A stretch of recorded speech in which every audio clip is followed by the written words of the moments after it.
Thank you very much, everybody. It's a great honor to have the Crown Prince with us. Saudi Arabia has been a very great friend and a big purchaser of equipment and lots of other things, and one of the biggest investments in the United States is I guess it's your big investment, is buying stock in companies and various other things in the United States and creating jobs. We've become very good friends over a fairly short period of time. I was in Saudi Arabia in May, and we are bringing back hundreds of billions of dollars into the United States, and we understand that, and they understand that. Some of the things that have been approved and are currently under construction and will be delivered to Saudi Arabia very soon, and that's for their protection. But if you look in terms of dollars, $3 billion, $533 million, $525 million, that's peanuts for you. Should have increased it. $880 million, $645 million, $6 billion, that's for frigates. 889 million, 63 million, and that's for various artillery. Some of the things that we're now working on, thanks, and that have been ordered and will shortly be started in construction and delivered. THAAD system, $13 billion. The C-130 airplanes, the Hercules, great plane, $3.8 billion. The Bradley vehicles, that's the tanks, $1.2 billion. And the P-8 Poseidons, $1.4 billion.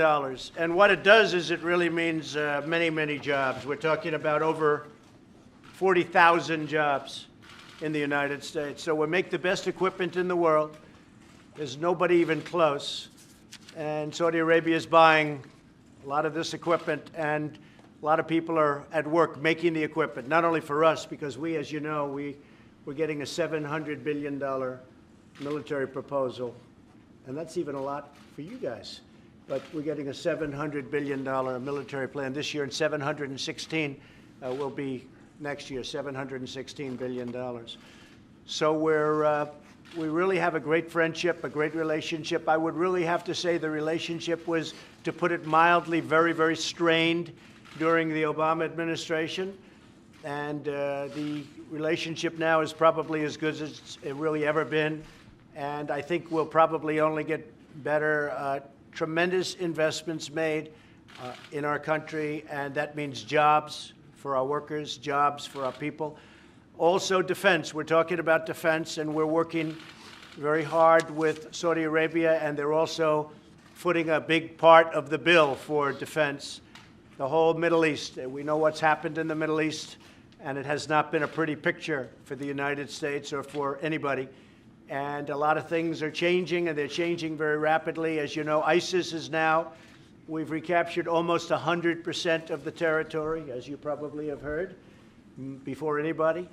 But we've captured close to 100% of the territory held by ISIS. And we've moved very rapidly, very quickly, and that's really coming to an end in that part of the world. It's coming to an end. And we'll be able to get out of certain areas that we've wanted to get out of for a long period of time. And other countries can handle it. At this point, they'll be able to handle it. So it's a great honor to have you and your representatives here. Crown Prince, thank you very much. Thank you for being here. Thank you, Mr. President. Actually, the relation between Saudi Arabia and the rest of America, it's an old relation. We are the oldest ally of the rest of America and the Middle East. Right.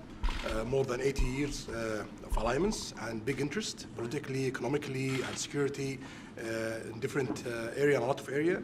And the foundation of the relation, it's really huge and really deep in different issue. We know that today the relation, it's the cause of more than 4 million jobs in the US of America, directly and non-directly. Also, it's a cause for a lot of jobs in Saudi Arabia, directly and non-directly.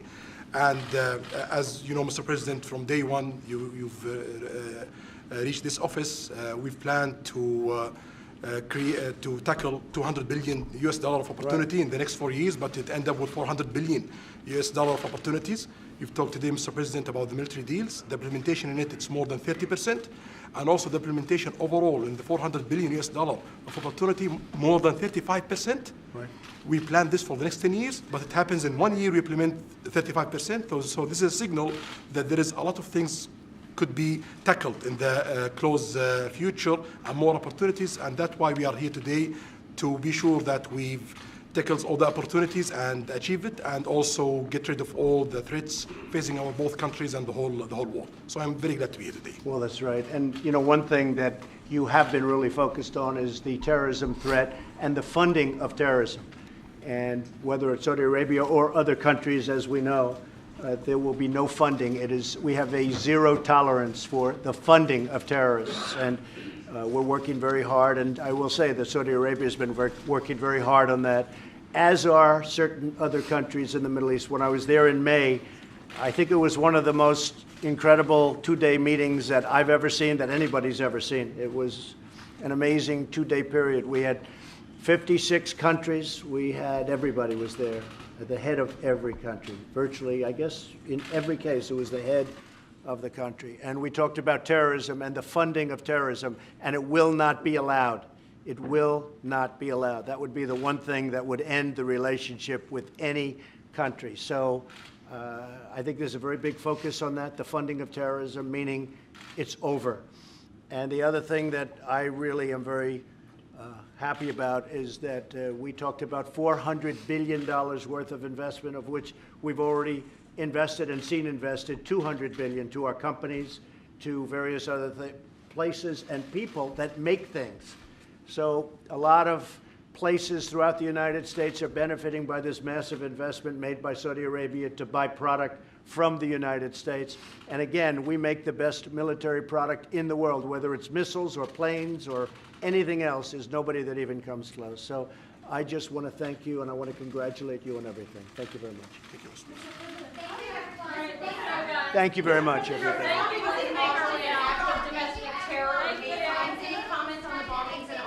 It's terrible. The bombings in Austin are terrible. Local, state, and federal are working hand in hand to get to the bottom of it.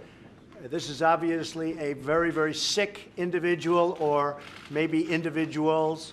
These are sick people, and we will get to the bottom of it. We will be very strong. We have all sorts of federal agencies over there right now. We're searching what's going on in Austin, a great place, a tremendous place, is absolutely disgraceful. So we have a lot of power over there. We're looking. It's not easy to find, but these are sick people, and we have to find them as soon as possible. We have to find them really immediately. I will say, working with Texas, working with the local governments, has been great, but we have to produce, we have to find this very sick person or people. Thank you all very much.